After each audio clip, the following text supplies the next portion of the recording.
So finally চলে এসেছি যমুনা সেতুতে। যমুনা সেতুর টোল শেষ করলাম, টোল শেষ করে এখন যমুনা সেতুর দিকে এগোচ্ছি।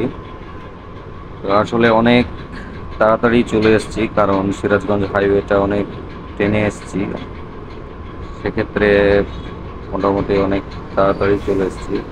এখন আপনারা দেখতে পাবেন যে আসলে যমুনা সেতুর উপরে উঠতেছি।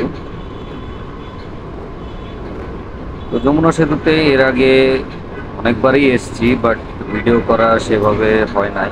আর যমুনা সেতুতে রেলের জন্য আলাদা সেতু তৈরি হচ্ছে, দেখতে পাচ্ছেন যে অপোজিটে এই যে সেতুটা মোটামুটি কমপ্লিট হয়েই গিয়েছে। হয়তোবা আর কিছুদিনের মধ্যে রেল চলাচল করবে। তো এখন যমুনা সেতুর আসলে দুই সাইড দিয়ে প্রচণ্ড বাতাস হচ্ছে, কারণ সেতুর উপরে প্রায় দেখি যে আসলে অনেকটাই মানে জোরে বাতাস হয়। সেক্ষেত্রে বাইকটা স্পিড করলে একটু প্রবলেম হয় স্পিড উঠতে, কারণ চাইলেও হয়তোবা টপ স্পিডটা ওঠানো যায় না, কারণ কোনো না কোনো কারণে হয়তোবা জ্যাম থেকে যায়। আর এই জ্যামের কারণেই হয়তোবা টপ স্পিডটা ওঠানো যায় না। তারপরেও আমি আসলে যমুনা সেতুতে আসলে একটু বাইক জোরে চালানোর চেষ্টা করি, কারণ আমার কাছে এটা ভালো লাগে। জানি না কার কাছে কি ভালো লাগে। তো আমার কাছে আসলে যমুনা সেতুতে একটু বাইক জোরে চালাইতে ভালো লাগে। যমুনা সেতু দিয়ে না, আমার কাছে পদ্মা সেতুতেও বাইক জোরে চালাইতে অনেক ভালো লাগে। যে কোনো সেতুতে বাইক জোরে চালানোর একটা মজা আলাদা।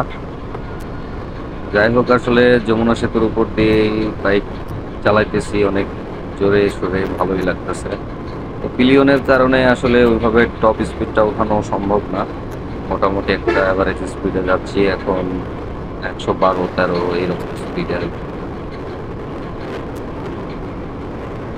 তো যাই হোক, তো যমুনা সেতুর এটাই এক্সপিরিয়েন্স যে যারা আসলে যমুনা সেতু ঘুরতে এসছে বাইক নিয়ে, তারা অবশ্যই ভালো অনুভব করতে পারবে যে যমুনা সেতুর উপরে বাইক চালাইতে আসলে কতটা মজা।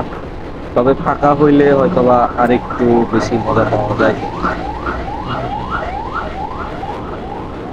আর যেহেতু ফাঁকা নেই, একটু ফাঁকা পাচ্ছি, আবারও মানে কোনো ট্রাক কিংবা কোনো কিছু চলে আসতেছে।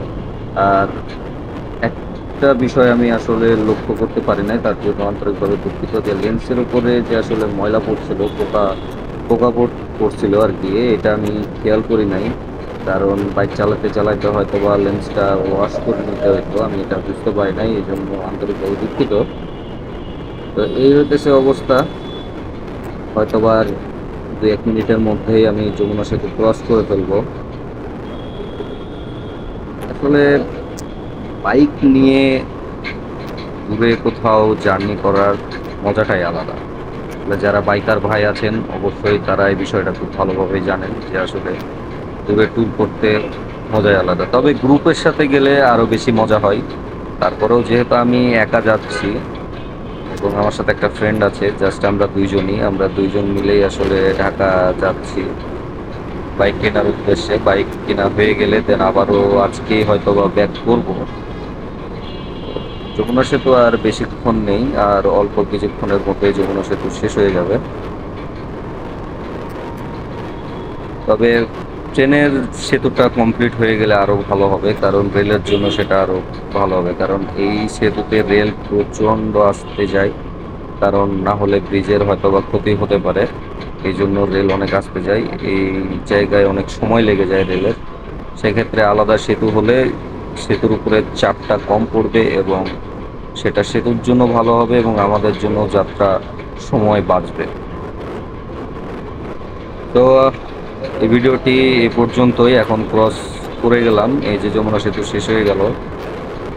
এখন চলে যাব টাঙ্গাইল হাইওয়ের দিকে।